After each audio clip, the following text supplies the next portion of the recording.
మంచిర్యాల జిల్లాలోని బెల్లంపల్లిలో అభివృద్ధి పేరిట చౌడేశ్వరి నుండి బస్టాండ్ వరకు 100 ఫీట్ల రోడ్డు అని చెప్పి రోడ్డుకు ఇరువైపులా ఉన్న చెట్లను, కట్టడాలను, కంచెగోడలను, అదేవిధంగా హోటల్స్ను కూల్చివేశారు.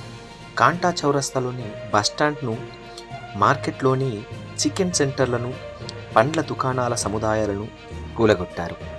అంతా బాగానే ఉంది అని అంటారా? అభివృద్ధి కోసమే కదా, దాంట్లో ఏముంది అంటారా? అక్కడే ఉంది కిటుకు. ఆ బుల్డోజర్ ఆపరేటర్ ఏమంటున్నారో ఒక్కసారి వినండి. హిందీలో అంటున్నారు. మరి అది సబబైన ముచ్చటేనా?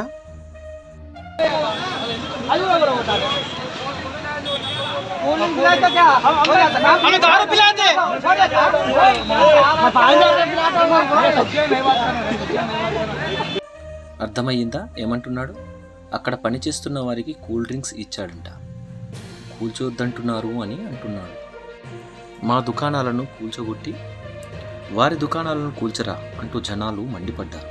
అయితే ఇది అభివృద్ధి పనా లేక రాజకీయ చదరంగమా అనేది అర్థమైందనుకుంటా. మరి ఇది 100 ఫీట్ల రోడ్డా లేక అక్రమ కట్టడాల కొరక వేచి చూడాల్సిందే. మొత్తానికి అక్కడ కొన్ని వందల కుటుంబాలు చిన్నా చితక వ్యాపారం చేస్తూ జీవిస్తున్నారు. వారికి ప్రత్యామ్నాయంగా ఏమి ఉపకారం చేస్తుందో మన ప్రభుత్వం? ఆ చిరు వ్యాపారుల పొట్ట కొడుతుందో లేక పొట్ట నింపుతుందో వేచి చూడాల్సిందే.